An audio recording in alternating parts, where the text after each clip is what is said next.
প্রত্যেক মাসেই আপনারা টাকা পেয়ে যাবেন অ্যাকাউন্টে।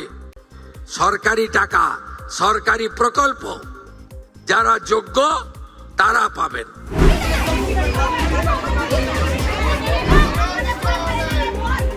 অন্নপূর্ণা ভান্ডার নিয়ে কালকে আমাদের সরকার 1,20,00,000 কোটি রাত 12টার মধ্যে রাত 12টা পর্যন্ত সমস্ত টাকা ছেড়েছে। যারা অনলাইন করেছে তাদের ঢুকেছে, যারা অফলাইন করেছে তারা ঢোকেনি। কিন্তু আমাদের এখানে কিছু কিছু জনসাধারণ ভাবছে যে সরকারের দোষ। আমি বলতে চাইছি এখানে আমাদের প্রধানমন্ত্রী, মুখ্যমন্ত্রী, সরকারের কোনো দোষ নেই। দোষ আছে পৌরসভার পোর্টালে নাম তোলেনি। অন্নপূর্ণা যোজনার জন্য আবেদন করেছেন কিন্তু এখনো পর্যন্ত আবেদন অনুমোদিত হয়নি অথবা আপনার আবেদন রিজেক্টেড দেখাচ্ছে, তাহলে এই ভিডিওটি আপনার জন্য অত্যন্ত গুরুত্বপূর্ণ।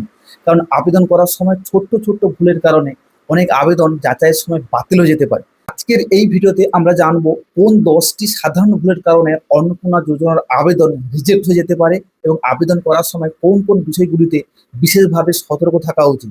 দেখুন, অন্নপূর্ণা যোজনার আবেদন অনলাইনে হোক কিংবা অফলাইনে প্রতিটি তথ্য সঠিকভাবে পূরণ করা অত্যন্ত জরুরি। আবেদন জমা দেওয়ার পর সংশ্লিষ্ট কর্তৃপক্ষ প্রথমে আধার নম্বর, জমা দেওয়ার নথি এবং আবেদনপত্রে দেওয়া তথ্য যাচাই করে।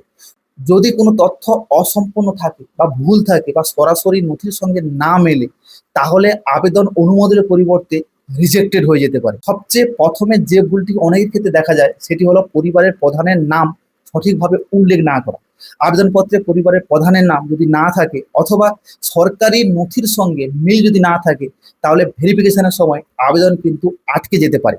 দ্বিতীয়ত, পরিবারের প্রধানের জন্ম তারিখ, অনেক সময় জন্ম তারিখ ফাঁকা রাখা হয় অথবা ভুলভালভাবে ক্যালকুলেশন করা হয়, অথচ আধার কার্ড বা অন্যান্য সরকারি নথিতে থাকা জন্ম তারিখের সঙ্গে আবেদনপত্রে তথ্য মিলতেই হবে। যদি না মিলে সেক্ষেত্রে কিন্তু আপনার অ্যাপ্লিকেশন ফর্মটা রিজেক্টেড হয়ে যেতে পারে। তৃতীয় কারণ হলো পরিবারের প্রধানের লিঙ্গ বা জেন্ডার উল্লেখ না করা। এটি কিন্তু বাধ্যতামূলক তথ্য। এই তথ্য না থাকলে আবেদন অসম্পূর্ণ হিসেবে ধরা হবে।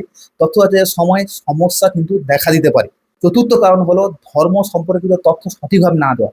আবেদনপত্রে চাওয়া তথ্যগুলোর মধ্যে ধর্মের তথ্য অত্যন্ত গুরুত্বপূর্ণ। এটি বাদ পড়লে বা ভুল থাকলে আবেদন যাচাইয়ের সময় আপত্তি উঠতে পারে।